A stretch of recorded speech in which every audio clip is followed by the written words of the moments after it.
Saudara-saudari, salam sehat dan salam sejahtera untuk Anda semua. Sobat terkasih, minggu lalu kita sudah menyimak 8 jenis penyakit yang bisa menyerang tubuh gereja. Ternyata Paus Fransiskus masih melihat ada 7 jenis penyakit lainnya loh. Yuk kita simak apa saja 7 penyakit tambahan itu. 9. Penyakit kasak-kusuk dan gosip. Kasak-kusuk dan gosip adalah penyakit berat yang bisa jadi berawal hanya dari 2 orang yang saling mengobrol. Dari ngobrol, kalau tidak berhati-hati, orang menjadi seperti setan. Dan dalam banyak kasus, bisa seperti seorang pembunuh berdarah dingin bagi rekan-rekannya sendiri. Penyakit ini merupakan penyakit seorang pengecut yang tidak mempunyai keberanian berbicara terus terang dan malah memilih berbicara di belakang. Saudara-saudari, mari kita waspadai terorisme gosip. 10. Penyakit mendewakan pimpinan. Penyakit ini adalah penyakit orang yang suka menyembah-nyembah dan baik-baik terhadap pemimpin dengan pamrih untuk memperoleh sesuatu. Mereka biasanya adalah korban dari karirisme dan oportunisme. Mereka menyembah manusia dan bukan Tuhan. Penyakit ini ternyata bisa juga menyerang para pimpinan, yaitu ketika mereka baik-baik kepada bawahan supaya mendapatkan ketaatan, kesetiaan, dan ketergantungan psikologis. Penyakit ini seringkali berujung pada masalah yang sungguh rumit. 11. Penyakit indiferen terhadap sesama. Penyakit indiferen terhadap orang lain timbul karena seseorang memikirkan dirinya sendiri, dan akhirnya ia kehilangan ketulusan dan kehangatan relasi antar manusia. Penyakit ini menyerang ketika orang yang mempunyai kemampuan lebih tidak menempatkan kelebihannya untuk melayani sesama yang kurang. Penyakit ini semakin parah ketika kecemburuan dan intrik membuat orang atau lembaga justru bahagia ketika melihat pihak lain jatuh dan tidak membantunya untuk bangkit. 12. Penyakit wajah suram. Penyakit wajah suram adalah penyakit orang-orang kasar dan muram yang percaya bahwa untuk menjadi serius perlu memulas mimik muka dengan memperlakukan orang lain, terutama mereka yang lebih lemah, secara kaku, keras, dan sombong. Sebenarnya kepura-puraan ini seringkali menjadi gejala ketakutan dan rasa tidak aman diri mereka sendiri.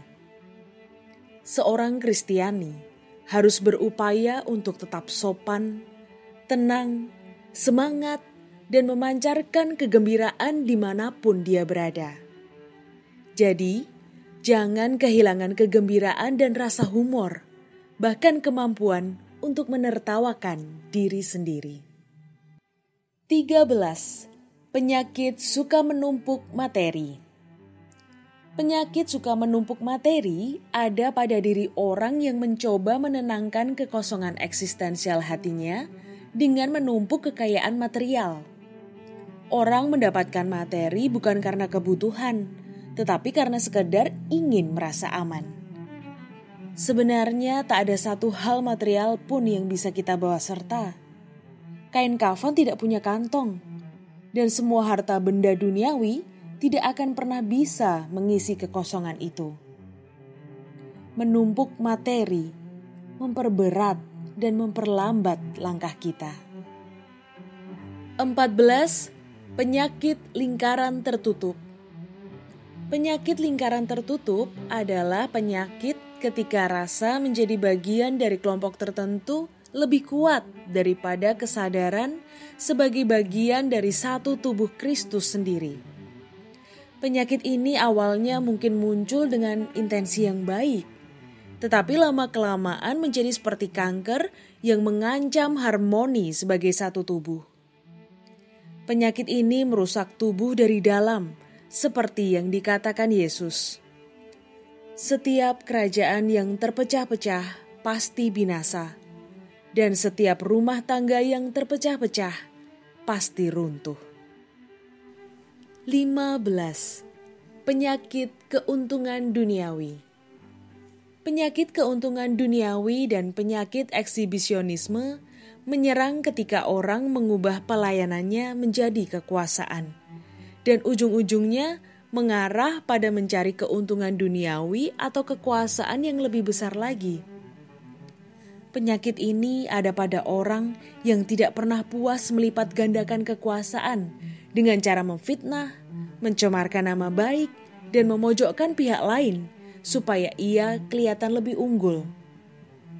Penyakit ini juga melukai tubuh gereja karena menyebabkan orang membenarkan penggunaan segala cara demi mencapai tujuan, juga dengan dalih keadilan dan transparansi.